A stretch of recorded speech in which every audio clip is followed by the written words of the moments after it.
Welcome to my look at Pokemon Master Journeys. These episodes 74 and 75. I'm finishing this volume in one go, so let's get started. It's also time for a meetup in Sinnoh with both old and new friends. The first part of this two-part crossover, Nightfall Nightmares. We open on Cresselia being pursued by Matori and her henchmen, the Matori Matrix. As the monster is down over the island, Darkrai is awakened. I actually really like how the storyline with Ash and Go being assigned to investigate parallels to Diamond and Pearl seasons, and it won't be the last parallel between them in this two-parter. Elsewhere, Chloe's parents and her brother Parker have all been caught up with work and a sleepover respectively, so she ends up taking a trip of her own to Sinnoh. In another parallel with Diamond and Pearl, Chloe attempts to bring a massive suitcase with her, but her mother talks her into just taking what she can carry in one backpack. No need to worry. And there's no surprisingly frilly outfit removement either. Still can't believe they got that in. After a parting word from her mother, Chloe sets off to Sinnoh with her Eevee. I also really like how her rival parallels beginning Diamond and Pearl, even down to seeing Joanna interviewed about her contest days. As Chloe expresses interest in Pokemon contests, Eevee gets a little too excited about her new surroundings. After encountering a flock of Starly, they end up caught in the rain. Elsewhere, Ash and Go reach a site where the townsfolk are afflicted with a terrible case of insomnia and bizarre nightmares. Matori calls in a favor from the Team Rocket we know, much to Jesse's chagrin. Elsewhere, the rain breaks and Chloe makes camp by a beautiful lake. After she gets a campfire started, she starts cooking her and Eevee some dinner.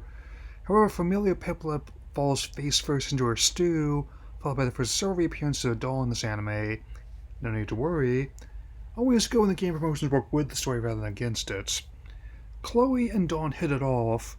As Dawn mentions she's on her way to Eterna City Contest Hall, she also mentions all the exploits of Pokemon Coordinator since we saw her last.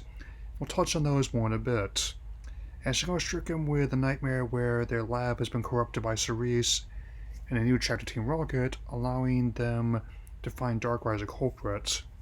The next morning, Chloe and Dawn wake up with a bad case of bedhead, and Piplup helps do their hair with Bubble Beam. On top of yet more connections to Diamond and Pearl, it reminds me of the Pillowhead Hour blog and Kids WB, if you'll pardon the mention about Pop Culture Age tonight. As Dawn and Chloe explore the forest, they run afoul of an ornery Rhydon. Once the Rhydon is defeated, Dawn and Chloe find the down Cresselia from the start of the episode, to be continued right now. After a brief recap of the story so far, we can begin the second part entitled A Midsummer Night's Light. Let's hope they stay off the cliffs. As Cresselia's injuries are tended, Matori is not so eager to let her catch go. She dispatches her followers to find it, and its feathers can counteract Darkrai's nightmare spells. Dawn also mentions a previous encounter with them both. Nice callback, and we'll have more later. I also really like how Dawn encourages Chloe to follow her own path and her impromptu contest appeal and outfit. As for how long it took to physically get them all together, I actually don't mind that. It's actually quite the effective technique to have characters pair off in the story for different objectives. Dawn and Chloe also get a vision of Darkrai in a dream. Jesse and James pull a Lunatone and Dusknoir from the Pelipper Gashapon, then they get sent blasting off. Then, Ash and Go meet up with Chloe and Dawn on the beach. After a few introductions, they must stop the Toy Matrix from absconding with Darkrai and Cresselia. As Ash and Go join forces with Chloe and Dawn, combined might of all four friends, Darkrai and Cresselia drive Matori away. We close on Chloe talking with her father over Hatch Piplup, reflecting on the events of the weekend, snapping a picture with Ash, Dawn, and Go while frolicking at the beach.